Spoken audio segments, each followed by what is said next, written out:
أعوذ بالله من الشيطان الرجيم. بسم الله الرحمن الرحيم. إلى حضرة النبي مصطفى محمد صلى الله عليه وسلم. الفاتحة. بسم الله الرحمن الرحيم. الحمد لله رب العالمين الرحمن الرحيم مالك يوم الدين. إياك نعبد وإياك نستعين. اهدنا الصراط المستقيم صراط الذين أنعمت عليهم غير المغضوب عليهم ولا الضالين آمين.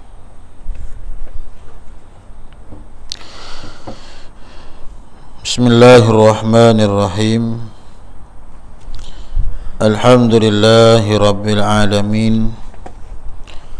نحمده ونستعينه ونستهديه ونستغفره ونعوذ بالله من شرور أنفسنا ومن سيئات أعمالنا. من يهده الله فلا مضل له ومن يضلل فلا هادي له. أشهد أن لا إله إلا الله وأشهد أن محمدا عبده ورسوله لا نبي بعده. اللهم صل على النبي الأمي وعلى آله وصحبه وسلم. إلهي أنت مقصودي ورضاك مطلوبي. أعطني محبتك ومعرفتك. قال الله سبحانه وتعالى في القرآن الكريم بعد أعوذ بالله من الشيطان الرجيم. إن السمع والبصر والفؤاد كل أولئك كان عنه مسؤولا. صدق الله العظيم. Alhamdulillah, bersyukur kita kehadrat Allah Subhanahu wa taala dengan rahmat dan limpah kurnia kasih sayang Allah Subhanahu wa taala masih lagi diberikan kepada kita kesempatan untuk kita melakukan segala perkara yang diperintahkan oleh Allah Subhanahu wa taala. Mudah-mudahan yang mana sisa umur yang Allah Ta'ala beri kepada kita, hendaklah kita mencari bekal yang sebanyak-banyaknya. Mudah-mudahan dengan bekal tersebut amanlah kita di sana nanti. Dan segala amalan yang kita lakukan ini mudah-mudahan diterima oleh Allah Subhanahu wa Ta'ala. Dan insya-Allah pada malam ini kita sambung pada pembicaraan 132, iaitulah berkaitan dengan laknat, yakni setengah daripada perkara-perkara yang membawa seseorang itu dicela dan dimurkai oleh Allah Subhanahu wa taala melalui lidahnya, yang mana perkara ni hendaklah dia menjauhi supaya dia tidak berkata-kata ataupun bercakap dengan mengeluarkan perkataan tersebut, walaupun dalam keadaan dia nak marah setara mana sekalipun, maka hendaklah dia menghindarkan daripada perkataan tersebut. Apa dia sifat yang benar? Apakah yang dikatakan perkara-perkara yang dicela oleh syarak melalui lidah? Banyaklah. Dulu disebut tentang bab debat, berhibalah omong orang. Orang kata gitu tak kena saka, dia je kena. Orang lain tak kena belaka, wak ni pun tak kena. Nah, mana kata nak katanya dia seorang pandai, orang lain tak pandai, orang suka berdebat. Tujuan kalau mari ada gak bukan nak boleh nak mana iaitulah nak membaiki, itulah nak jadi molek majlis dak, kau rosak majlis orang bila orang suka berdebat. Dan lagi pula yang kedua iaitulah berkaitan dengan mana suka puji diri sendiri. Dulu sebut dah bab puji diri sendiri, nak kata dia ni bagus, dia ni baik, bukan orang puji dia, puji diri sendiri depan orang. Dan ada pun yang seterusnya iaitulah melaknat.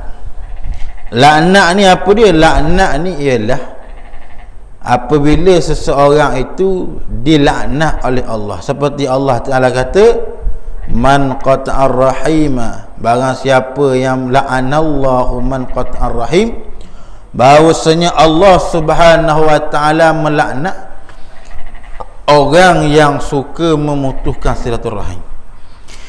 Maka bila sebut laknat daripada Allah Subhanahu wa taala, maka orang yang suka memutuskan silaturahim itu orang panggil baloh dengan adik-beradik. Dok tegur dengan adik-beradik. Maka katanya Allah Ta'ala tidak akan menurunkan rahmat, menurunkan kasih sayangnya mana kepada orang tersebut. Mana tak ada apa rahmat, maka kehidupan dia penuh dengan kecelaruan, penuh dengan perkara-perkara yang mana yang tidak dia inginkan. Perkara-perkara dok molek mari serabut, berbagai-bagai masalah akan menipu, kerana orang ni tidak mendapat rahmat kasih sayang daripada Allah. Maka begitulah laknat, nak laknat pada orang pun tak boleh juga. Maka kata Imam Ghazali rahimahullahu taala, jangan sekali-kali engkau melaknat sesuatu daripada makhluk Allah Ta'ala, sama ada binatang ataupun manusia. Mana kata jangan sesekali, mana laknat ni dengan mulut lah. Jangan kita lacur lebih rengang mulut daripada melaknat makhluk Allah Ta'ala, sama ada pada binatang. Bahasa binatang lembu laknat sungguh tu. Kita baru bahasa tanah pisang ni dia boleh masuk ni. Bukan kata bahasa binatang je, bahasa laknat binatang ni. Ataupun nak marah kepada orang, melaknat manalah ambil buah pisang ni. Benda tu memang kita nak marah lah. Tapi nak marah setara mana pun, kita tak boleh melaknat akan makhluk. Kita tak berahi, sebab itulah kita tak boleh, kita tak suka pada diri tubuh seseorang. Yang kita tak suka, kita tak berahi, iaitulah perangai. Perangai tu. Maka ada pun bahawasanya sama ada binatang ataupun manusia, tak kira lah kucing ke ataupun lembu ke, ikutlah binatang-binatang. Hatta binatang tu panggil mana babi sekalipun, bahasa laknat babi ni mari masuk dah. Ni kasar dah ada khinzir lah dah. Babi kata kasar pula. Bahasa khinzir ni laknat sungguh lah, mari magal habis dalam kebun itu ni. Baru tanam mari nak hidup. Nak panggil duk menyupah, duk melaknat makhluk Allah walaupun duk terbenci sekalipun. Imam Ghazali dia larang. Dan jangan engkau hukumkan secara pasti ke atas seseorang dengan ahli kiblah, seseorang muslim, bahawa ia telah menjadi kafir ataupun munafik. Mana? Dan tak boleh juga kita kata kepada saudara kita, mana orang panggil ahli kiblat, saya pasti yakin orang ni memang kufur dah, kafir dah ni. Kafir ni, kafir sampai mati dah ni. Jangan lagi. Kerana kata Nabi sallallahu alaihi wasallam, ada golongan yang mana awalnya beriman pada Allah Ta'ala, tetapi akhirnya saat kematian dia kufur pada Allah. Dan ada orang yang kufur kepada Allah di awalnya, tak beriman, tak buat benda-benda baik, tapi di akhirnya dia beriman dan dia menyembah Allah Subhanahu wa taala. Kerana perkara tu belum pasti lagi. Kerana hidayah Allah Subhanahu wa taala ni bila-bila masa je Tuhan nak beri. Tapi janganlah pula orang hak jenis kaki dia kata sedap gitu. Dia kata tak apalah, dah Tuhan kan bila-bila masa kan. Jangan walaupun aku jahat pun tak tentu lagi aku jahat ni. Lepas tu dia lock jahat dia gitu. Dia tak ada nak berubah sikit. Ni boleh tentu lagi dia boleh beriman ke tidak. Ada pun orang yang boleh kembali kepada Allah Ta'ala ni, siapa dia? Orang yang mana walaupun dia ni banyak melakukan kejahatan, tapi dalam hati ni berasa mari keinsafan. Allah, aku ni banyak dosa, aku tahu ni buat apalah Tuhan ni tu. Keinsafan, berasa nak menyesal dalam keadaan begitu. maka lama kelamaan dengan dia sentiasa mengharapkan pengampunan daripada Allah Ta'ala, mengharapkan supaya Allah Ta'ala berpaling daripada jalan yang baik, maka akhirnya dengan berkat keinginan keazaman dia memang nak ubah, maka Allah Ta'ala akan berpaling. Mana dengan asih dengan usaha dia lah. Mari berasa nak berdengar ni. Ada pun kalau orang memang dah lama tak berubah, buat sedap tak apa, akhir sekali kita beriman kok, belum tentu lagi. Belum tentu lagi. Ada ke orang mana kata kufur sampai mati. Cuma kita nak kata orang ni mana kufur, panggil dengan keadaan kufur yang tetap bahawasanya sampai mati, belum tentu lagi. Mana kita nak menghukum seseorang Islam, dia kata bahawa ia telah menjadi kafir atau munafik kerana Allah Ta'ala saja mengetahui. Nak kata tetap dia ni kufur lama-lama tak, macam kita tengok orang bukan Islam, tengok ni bahasa kafir lama dah apa mati lagi ni, tak belum tentu lagi. Ada orang kafir tak beriman, khabar-khabar kakak saat nak mati dah mengucap. Bila dah mengucap saat kematian, dah sebab itulah orang yang beriman tidak beriman dengan Allah Ta'ala, apabila dia memeluk agama Allah Ta'ala, maka nescaya terhapus sekalian dosa-dosanya terdahulu. Seperti mana bila dia mengucap masuk Islam, maka nescaya dosanya seperti bayi yang baru lahir, tak ada dosa sekali. Tu Betul, kerana orang ni Allah Ta'ala saja mengetahui apa yang tersembunyi dalam hatinya. Hak hatinya kita tak boleh nak tahu. Tapi cara perbuatan ni tak molek, tak kena. Tapi kita nak totok kata ni memang kufur selama-lamanya, ataupun dia ni memang munafik lama-lama, tak boleh. Kerana kita tak tahu lagu mana keadaan hati dia. Boleh jadi dia berubah, boleh jadi kekal gitu. Dan lagi pula katanya, maka jangan engkau campur tangan dalam urusan antara mereka dengan Allah Subhanahu Wa Taala.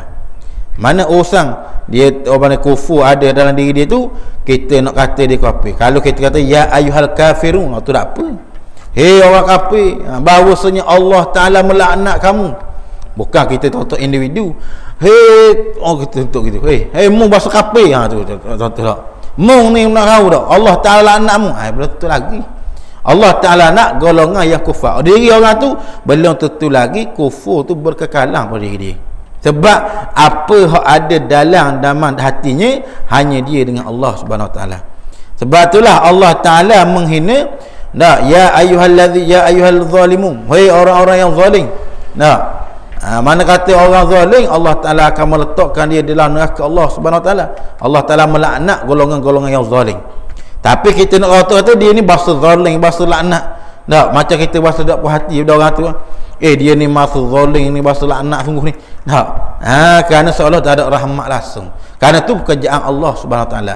Cuma yang kita laknat mana perbuatan zalim tersebut. Individu itu kita tak tahu. Adapun perbuatan zalim, perbuatan kufur, wajib kita laknat. Hei kufur, hei mana apa yang dengar cara umum. Tapi kalau individu tak boleh kita nak. Dia tengok dia mari duk kapung bahasa mu ni bahasa anak tu, nak kotak pada individu tu belum tentu lagi. Dan lagi pula dia kata ketahuilah, kerana urusan dia tu itu urusan antara dia dengan Allah Subhanahu Wa Taala. Kerana ada yang orang yang Allah Ta'ala Nabi sebut seorang pelacur masuk dalam syurga. Sebab apa? Sebab memberi minum seekor anjing. Kerana sepak ihsan belah dia, buat baik dengan binatang, boleh masuk dengan mana? Dengan rahmat Allah Subhanahu Wa Taala. Allah Ta'ala kasih sayang padanya. Kerana kalau orang ni tak tahu, kita ni hak duduk sini belum tentu lagi. Belum tentu lagi sama ada beriman terus ataupun kufur saat akhir, wal-iyadzubillah. Cuma kita mengharapkan kita duduk dalam majlis ilmu, kita duduk pada tempat-tempat yang baik, mengharapkan supaya iman yang Allah Ta'ala beri kepada kita supaya dikekalkan sampai kita mati. Kita mengharapkan tu. Dan lagi pula dia kata, dan ketahuilah bahawa pada hari kiamat nanti engkau tidak akan ditanya, kenapa engkau tidak laknat sianu bin sianu. Dia tak tanya, Tuhan tak tanya. Bapa mu dok laknat dia, kira awak jahat ke kamu? Tak kan? Bahkan orang yang zalim sekalipun kita tidak boleh nak balas kezaliman dia. Mana kita berasa buci dengan orang ni, lepas tu kita minta ya Allah wilah dia teruk lagi. Kenapa? Boleh jadi hak kita minta tu kalau sekiranya kena padang hak benda hak kita dia buat kepada kita, maka dia maaf tak apa. Takut dia buat banyak ni, kita minta pada Allah Taala, maka Allah Taala turun lebih daripada hak dia buat kita. Maka dia seksa pula. Nak bagi orang yang mana minta dengan perkara-perkara buat zalim. Contoh orang tu curi je. Ataupun orang tu buat benda menganyi, dia ambil pisau bunuh. Contohnya. Maka dosalah orang yang membunuh tu. Besar dah tu. Batulah dia kata, dan lagi pula seperti Allah Ta'ala dak tanya, bapa mu dak anak Sianu bin Sianu. Dak kata orang ni basalah anak gini-gini. Dan kenapa engkau diam dari menyebut kejahatannya, bahkan engkau tidak akan ditanya. Kenapa engkau tidak pernah melaknat iblis seumur hidupmu? Allah Ta'ala tanya, bapa mu dak laknat iblis? Dak tanya. Allah Ta'ala tanya, kenapa kamu mengikuti iblis? Bapa mu tidak mau berpaling dirimu daripada iblis? Tuhan tak tanya bapa dak laknat iblis tak? Tuhan tanya bapa yang ikut iblis, bapa mu tak berpaling daripada iblis laknatullah. Tapi dia kata, tapi ada pun iblis itu memang sudah itlaq. Tuhan kata ini ialah innasyaitana aduwwun mubin fattakhidhuhu aduwwun, bahawasanya syaitan itu musuh kamu yang nyata, yang terang benderang. Maka Allah Ta'ala fattakhidhu, maka jadikan olehmu akan iblis itu sebagai musuh nombor 1 bagimu. Musuh nombor 1. Bukan kata musuh biasa je, apa musuh tradisi main bola. Musuh kau, tapi musuh dia main bola je baik mula. Ni dak musuh nombor 1. Dak kiralah apa juga keadaan sekalipun, lagi mana mu hidup atas muka dunia, mu kena jadikan syaitan itu musuh nombor 1 bagimu. Walaupun syaitan ni bagusnya baik tak ada bagus. Sebab itulah setengah daripada wajib juga beriman mana bahawasanya syaitan itu musuh Allah. Kalau orang kata dak syaitan ni beriman dah, maka orang ni boleh bawa jadi kufur. Apa? Sebab Allah Ta'ala letak dah dalam Al-Quran, kata bahawa iblis ni ialah setengah daripada golongan kufar, orang-orang yang kafir pada Allah Ta'ala. Malaikat dan ada pun malaikat orang-orang yang telah Allah Ta'ala laknat. Golongan-golongan Allah Ta'ala laknat tu tak apalah. Ada pun di individu tu tak boleh lah. Orang panggil takut perkara tu kembali pada diri kita. Sebab itulah terkadang perkataan kita dia kata, sebab contohnya apabila kita mengkafirkan seseorang, bahasa kafir sungguh. Kalau sekiranya kufur tu tak kena pada diri dia, maka kufur tu dia akan kembali semula kepada orang hak berkata. Orang kata bahasa kafir ni curi molek untuk aku ni. Sebab curi berdosa. Kufur tak berkait dengan iman. Ada pun kufur dia berkait dengan iman.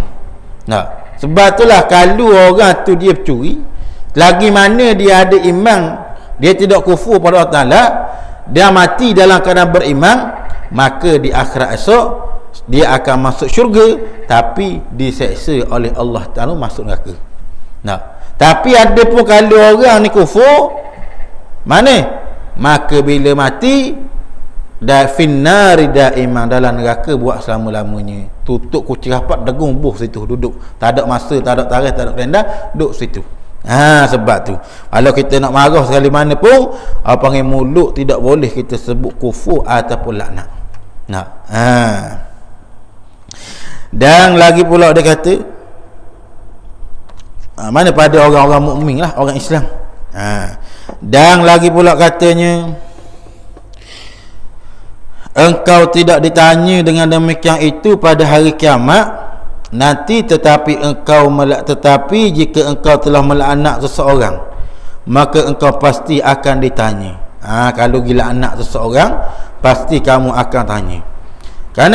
Kenapa engkau melaknat akan dia? Bapa mula anak dia, dah dia jahat sangat, dia buat kena sangat kita. Dak laknat apa? dah siapa dia yang melaknat ni? Nak siapa dia yang patutnya nak menghukumkan? Bahawasanya kamu ke aku, Tuhan kata. Nak itulah pastilah yang menghukumkan Allah Taala. Kita nak menghukum tak boleh. Nak seseorang tu kita menghukum apa hak perbuatan hak dia buat. Tu je.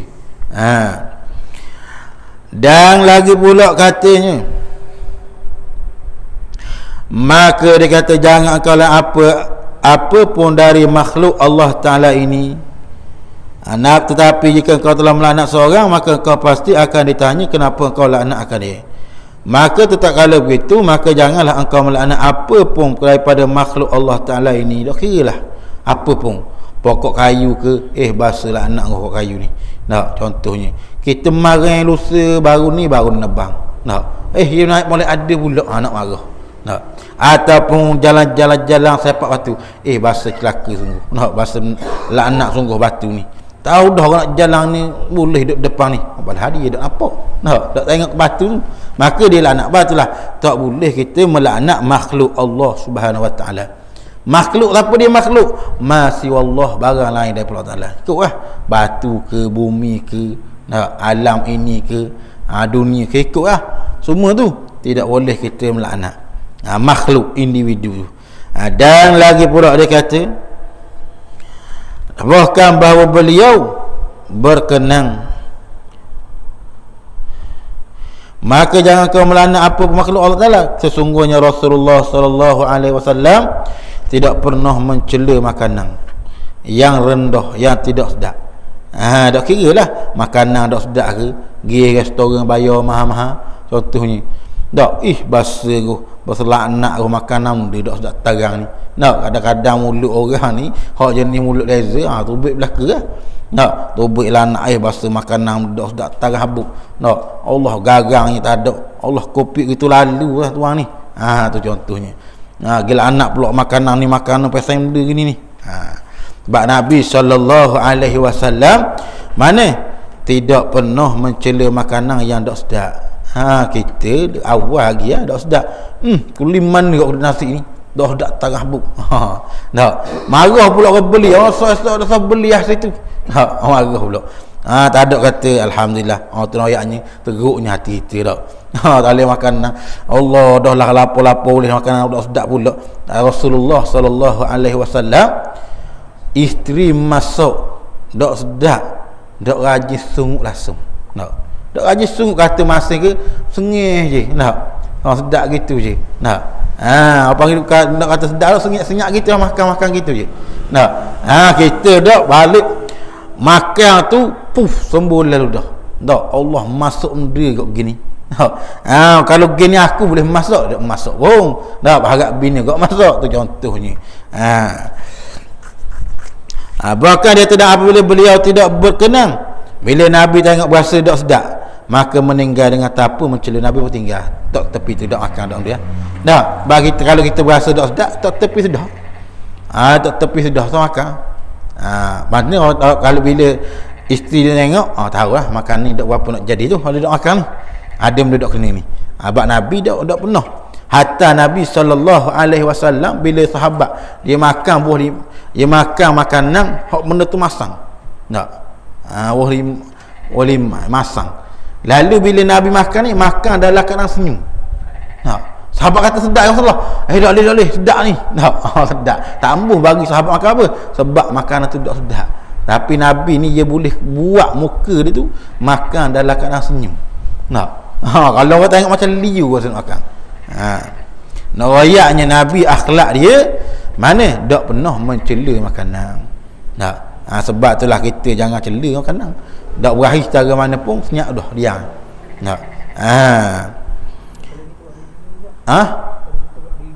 Buat review. Tu kalau buat jual lain. Mana kita pergi kedai tu, kedai tu rasa kalau boleh tu lah. Tu tak cela makanan. Ni makan ni, makan benda apa gini dah sedap tak habuk.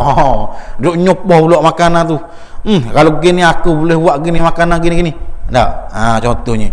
Panggil mulut tu cepat sangat. Tapi kalau kita baju, kita buatlah ayat sedap sikit. Jangan buat ayat siapa mencela biar orang dengar tu. Tak apa, faham dah lah. Tak, ni apa panggil tambah pula haji nak motor, tambah pula dia kata apa kau lagi mampu tu wakda tu. Bukan kata nak nasihat dak. Tak, kadang-kadang kita kena nasihat.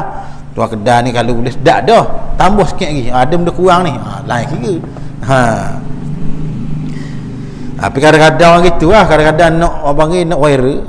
Sudah. Wa ayat secah-secah padahal makanan nak kata sedak hangat pun dak tahu mana, tapi ayat bila orang baca tu jadi macam tahu habis tu. Nak ayatnya. Berapa? Kerana nak follower macam-macam lah. Tak, jadi bawa jadi fitnah macam-macam. Tak, macam kita view tu mana? View tak? Macam kita pergi makan kedai tak? Macam orang tanya guana, apa panggil komen kek. Tak, makanan ni. Maka kata kita dah senyup bah. Kata gitu. Boleh lah kadang-kadang nak makan gitu dah. Nah, bukan kata siapa menyupah tu lah. Kadang-kadang orang ni dak puas hati menyupah habis. Nah, tu yang dak dilarang. Apa siapa timbul apa siapa laknat cela. Cela lagu mana? Cela ni apa panggil benda dak molek Cela dah. Kalau kita sebut benda molek dak panggil cela. Apa panggil ni sebagai nasihat. Tu lain. Ni bila sebut kata ni, dia ni bahaya cela orang tu. Cela apa panggil kata nguduh lah. Kata gini. Nak, macam-macam. Orang dengar tu rasa panas lenga pasti. Nak, habis tu. Ni mata bahawasanya kita diharamkan daripada perkara yang perlu dijaga melalui lidah, iaitu kita melaknat hatta makanan sekalipun. Makanan. Kita makan rezeki tu. Rezeki ni apa dia? Tiap-tiap suatu yang apabila kita boleh mendatangkan manfaat bagi seseorang. Mana rezeki ni hak kita dapat hak boleh telang. Rezeki dia dapat. Yang pertama hak panggil rezeki mamluk. Mamluk ni hak kita milik. Mana hak milik? Hak kita makan perut, masuk dalam perut. Tu. Dan rezeki yang kedua aku yang maksum. Rezeki hak mana dibahagi-bahagikan. Kerja 5,000 sebulan, bini telefon, bang. Tak 4,500 tu kita tu. Sudah. Boleh kita 500 ya. Boleh mata ya, beli barang anak nak, dekat 10 ya dah. Anak ayatnya, apa rezeki kita dapat tapi dibahagi-bahagikan. Nak bahagi, mak ayah pula kapung ada batuan ni pula. Apa ni? Rezeki yang maksud dibahagi-bahagikan. Ya kerja dah, anak kerja dak kerja. Tapi ayah ya kerja. Tapi rezeki tu hak boleh dia tu, rezeki tu perlu dibahagi-bahagikan. Yang ketiga iaitu rezeki maqud yang dijanjikan. Buat amalan gini, baca gini, Tuhan janji buat rezeki. Tak. Setengah daripada amalan para alim ulama, dia kata amalan nak wimu rezeki ni. Tak. Nak beramal boleh. Mana? Bangun pagi lepas daripada subuh, dibaca akan ayat 1000 dinar 7 kali tiap-tiap pagi. Maka insya-Allah rezekinya akan melimpah ruah. Orang yang beramal dengan ayat 1000 dinar. Maka orang panggil rezeki tu mana? Rezeki yang maq'ud, yang dijanjikan oleh Allah Ta'ala. Dan ada yang ni maksud, apa yang rezeki yang memang telah ditentukan oleh Allah Ta'ala. Wa ma min dabatin illa 'ala Allahi rizquha. Dan tidak ada binatang hayawan yang duk melata di atas muka bumi ni malaikat Allah Ta'ala yang merezekikan. Mana kata rezeki orang tu memang telah Allah Ta'ala tetap dah. Kok mana-mana pun kalau dia usaha ke tak usaha memang ada rezeki dia. Mana telah Allah Ta'ala tetap. Kadang-kadang banyaklah perkara tu. Sebab tu rezeki ni perlu kita yakin dengan Allah Ta'ala. Hak kita usaha tu mana belum tentu lagi milik kita. Kadang-kadang baru beli nasi kukuh nak makan tiba-tiba debong baru naik motor kona lepeh pun jatuh pun kabur nasi. Tak jadi rezeki kita. Kerana belum tu. Lagi mana rezeki tu tak masuk dalam perut, tak beri manfaat. Manfaat apa ni? Kita makan dalam perut baru boleh beri manfaat pada kita.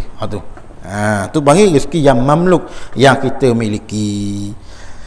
Tapi yang memiliki hakiki mana? Rezeki yang dibahagikan tu hakiki. Kita ada rezeki kita bagi sedekah. Bagi orang ni, bagi orang tu, bagi orang tu. Bagi untuk jalan Allah Subhanahu Taala, maka hak tu dimiliki hakiki mana? Bukan boleh pakai di dunia, di akhirat ada rezeki bahagian kita. Dan habis itu, dan katanya yang seterusnya yang ketujuh. Yang ketujuh, mendoakan celaka bagi orang lain. Mendoakan celaka. Ya Allah, mulaknatlah orang ni ya Allah. Bapa teruk sangatlah dia ni. Dok cakap dah nak buat guana dak tahu dia ni. Dok pokok pisang tanah habis. Pokok pisang tanah tak ada dah lain dia ya Allah. Apa hit. Dok doa supaya orang ni dia beri musibah celaka bagi seseorang hak lain hak kita benci. Mana? Maka hendaklah engkau memelihara lidahmu daripada mendoakan celaka terhadap siapa sahaja daripada makhluk Allah Ta'ala ini. Dan jikalau ada ia seorang yang menzalimi engkau sekalipun, orang ni buat khianat kita buat rumah kena tipu pula, nak scammer telefon marang elu ada gini dah ada nak bagi cabutan bertuah, kita pun percayalah, tapi syarat TSC tu bagilah, nak bagi cabutan nak batu banyak boleh duit bagi TSC lecing tak ada benda satu ataupun mari online ni gambar scammer lah. Yalah kayak orang panggil tipu dengan cara dia ni payah. Dak oleh scammer telefon sekian gini.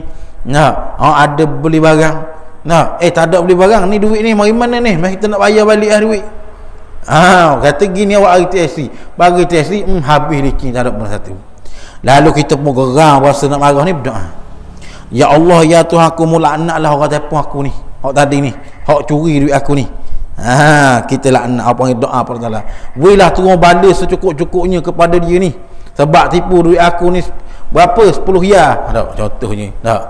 Maka dia kata, hendaklah engkau melihara lidahmu daripada berdoa akan terhadap sesiapa sahaja makhluk Allah Ta'ala ini jikalau ia ada seorang zalim engkau.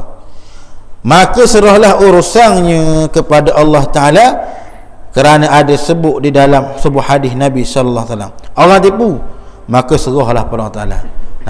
Ya Allah, bukalah pintu hidayah dia ya Allah. Membukalah pintu hidayah dia supaya lari kempulang balik duit aku tu ya Allah. Bukan doa supaya duit celaka. Doa sebab itulah Nabi sallallahu alaihi wasallam ada sebuah hadis Nabi kata, innal mazluma la yad'u ala zalimihi hatta yukafi'ahu. Setengah daripada doa yang dimustajab oleh Allah Subhanahu wa taala, doa orang yang kena zalim. Doa orang yang kena zalim, orang yang kena khianat, orang yang kena nyaknya, kena dianiayai, bila dia berdoa pada Allah Ta'ala, maka doa dia tidak akan ada hijab di sisi Allah Ta'ala. Direct Tuhan terima tu. Tetapi Nabi kata, innal mazluma la yad'u la zalimhi hatta yukafi'ahu thumma yakuna lil zalimi fadlun indahu yutalibuhu bihi yaumal qiyamah. Artinya sesungguhnya orang yang terkena zalim itu mendoakan celaka ke atas orang yang menzaliminya. Ya Allah, wilah dia ni patah tangan. Itu. Ya Allah, wilah dia ni aksiden langgar dengan bah. Contohnya. Tak ikut lah. Nak marahnya masa ni. Sehinggalah Nabi kata, suatu kecelakaan akan dibalakan ke atas orang yang zalim itu. Dan kecelakaan itu melebihi daripada balasan yang sepatut diterimanya. Maka ia berdoa, ya Allah, wilah kalau ada lori baliklah atas dia ya Allah. Nak marah sangat. Ataupun wilah dia mana mati orang panggil dalam air batu ke ikutlah. Contohnya. Maka Allah Ta'ala pun terimalah doa dia. Mati sungguh orang tu. Mati sungguh dengan langgar lori. Mati sungguh kena abang kena langgar pokok contohnya. Maka Nabi kata, kalau sekiranya kalau sepatut Nabi kata kekiraan kecelakaan nescaya dibandingkan di atas orang yang itu, dan kecelakaan itu melebihi daripada balasan hak patut diterima. Dia buat banyak ni, kita metok segunung. Dia buat besar lu sikit je buat kita metok ni biar gunung ni jatuh atas dia contohnya. Banyak besarnya tu Allah Ta'ala turun balik dia. Maka kata Nabi sallallahu alaihi wasallam, maka orang yang pada mulanya zalim tadi telah terkena zalim pula. Asal dia zalim kita, dia khianat kita, tapi oleh kerana kita ni mitok siapa dak sepatut. Patutlah kalau kita minta, ya Allah aku terpulang padamu lah ya Allah. Kalau sekiranya ada kebaikan, maka mu berilah kebaikan. Kalau sekiranya tak ada kebaikan, maka aku serahlah kepadamu ya Allah. Mana kata berdoa begitu. Jangan doa ya Allah, wilah ya Allah, dak mati ke ikut dia lah. Dak siapa ahli keluarga dia ni siapa menyesal dah. Macam-macam. Lalu Allah Taala terima, tiba-tiba dia kena tu dak padang dengan hak awak kita. Dak padang. Kita kata mujur lah, bagus dah ni. Kalau kena dah doa aku malam dak padang muka. Lalu Nabi kata kalau sekiranya hak zalim hak kita minta tu lebih daripada hak dibuat, maka orang hak minta itulah Nabi kata dikatakan yang menzalimi orang tersebut pula. Dan mendoa itu dengan celaka di atas dan juga dan terkena zalim pula, lalu ia akan menuntut haknya pada hari kiamat. Itu pula kita nak tutup hari kiamat dah boleh dah ia zalim kita, sebab kita minta dah supaya Allah Taala balas lalu atas dunia dengan benda dia buat. Maka bila akhirat esok kita tidak boleh nak tutup kezaliman hak dia buat kita, maka kezaliman hak dia terkena dengan hak kita buat tu, kita minta, maka dia boleh tutup pada kita pula. Dia kata ya Allah ni orang ni dulu minta kepadamu ya Allah, dulu suruh aku accident, aku buat sikit je ke dia, tak, dia minta aku parak oi. Maka aku nak minta balik, maka Tuhan bagi izin suruh dia minta mula. Tu sebab tu Nabi kata ingat. Sebab itulah Nabi SAW pada ketika dia duduk di Taif, Taif, Nabi apabila mati belaka panggil hari sedih, mana tahun sedih matinya panggil mana isteri dia Khadijah binti Khuwailid, pak dara dia habis mati banyak kan, dah orang rapat dengan dia. Maka hari sedih, lalu siapa dia kau nak memegang orang, nak ikut dia bersama dengan Islam, maka gilah kata Taif ni banyak waris-waris dia. Gi negeri Taif, bila siapa negeri Taif mereka punya kelayanan istimewa, rupanya teruk di mana, iaitulah Nabi ditorture dan Nabi dia kena berbagai-bagai. Lalu bila malaikat Jabal pun kata ya Rasulullah, amda yang kamu nak minta pada aku, maka aku buat. Adakah kalau mu nak suruh bukit Uhud tu mari hempak kepada penduduk Taif, maka aku lakukan, minta ya Rasulullah. Maka Nabi kata la, jangan. Lalu Nabi kata, Nabi minta doa pada Allah, ya Allah jadikanlah 7 keturunan penduduk Taif ni, keturunan-keturunannya walaupun mereka tidak meluk Islam, jadilah keturunan-keturunan mereka ni meluk agama-Mu ya Allah. Tapi lepas daripada hijrah Nabi, berapa ramai daripada keturunan-keturunan penduduk Taif memeluk agama Allah Taala, mana berkat doa Nabi SAW. Sebab orang itu panggil ambil peluang doa kita ni yang bahasa ketika Allah Taala makbul. Allah Taala makbul, kita minta dengan perkara kebaikan. Tapi kalau minta kejahatan, kalau takut dok padang, lebih daripada kejahatan hak dia buat, hak kita minta ni lebih lajak dah, dia buat sikit je, maka dia akan dituntut di akhirat nanti. Dan lagi pula katanya, ke atas yang kena zalim mendoakan celaka di atas itu. Orang yang pada mula kena zalim telah menjadi zalim. Orang dia asal dia hak yang menzalim orang, tapi bila mati esok orang ni minta jadi tukar balik, orang ni pula zalim kepada dia. Kenapa? Kerana habis dah balasan lebih pada hak balasan yang menimpa, yang terkena pada orang yang melakukan zalim tersebut. Dan lagi pula katanya, ada seorang yang sangat memaki Hujjaj, Hujjaj bin Yusuf As-Saqafi ialah gubernur Kufah yang alim tetapi banyak buat kezaliman. Gubernur, gubernur Perdana Menteri ya. Perdana Menteri pada ketika duduk Kufah Mekah. Lagi pula dia ni alim, ada ilmu tetapi buat benda zalim. Maka apabila dia menjadi gubernur di zaman pemerintahan Bani Umayyah, gubernur pemerintah lah, lalu dia kata maka adalah seorang yang sangat memaki kepada Hujjaj. Hujjaj ni pemerintah dia lah. Maka berkata kepadanya oleh seseorang ulama, sungguh Allah Ta'ala telah akan menyeksa orang yang memaki Hujjaj dengan lidahnya, seperti halnya kelakuannya Allah Ta'ala akan menyeksa Hujjaj kerana zalimnya kepada orang lain. Mana dia kata bahawasanya orang yang maki hamun kepada pemerintah yang zalim, pemerintah maki hamun kepada pemerintah tu, bukan maki hamun sebab memaki hamun pada perkara zalim tu, maki hamun kepada pemerintah ni bahasa pemerintah bodoh dok tim dia apa panggil orang tu nak pemerintah juga, apa panggil duk caci celik. Maka ulama tu kata golongan ni akan menjadi mana, iaitulah lidahnya seperti hal Allah Ta'ala akan menyelesa hujat. Dan orang hak maki hamu kepada hujat itu, bahawasanya lidahnya Allah Ta'ala akan seksa balik. Kenapa? Kerana kezaliman yang hujat buat dia, dengan dia maki hamu kepada hujat, maka dibalas lebih daripada itu. Maka hujat pula diberi kezaliman. Apa? Sepatutnya kerana dia mencela atau menghina tersebut, tak memaki hamu dan berbagai-bagai dan melaknat hujat. Takutnya Allah Ta'ala berpaling balik. Sebab itulah Imam Ghazali, mana dia suruh, mana sebab itulah Nabi SAW pun duduk dalam keadaan mana pemerintah dalam negara kufar, tak pernah dia mencela, tak pernah Nabi mencela Abu Jahal. Sedangkan Abu Jahal ni musuh dia. Abu Jahal musuh Nabi. Musuh Nabi ni, apa-apa benda Nabi buat, dia lah yang menghalang dakwah Nabi SAW. Tapi Nabi SAW ada aja cela, ada aja ni. Berasa Abu Jahal ni apa yang khianat, tak ada. Tak ada hadis menunjukkan Nabi ni mencela Abu Jahal. Sebab apa? Kerana takut dibimbang itulah. Tapi Abu Jahal ni tetap tidak beriman kepada Allah Subhanahu Wa Taala. Itu akhlak Nabi SAW. Berapa bimbang? Bimbang, takutnya cela-cela, hina-hina, takut hak benda hak kita kabur tu melebihi dengan apa kezaliman hak dia buat. Tu. Maka habis dan katanya yang seterusnya, iaitulah berkaitan dengan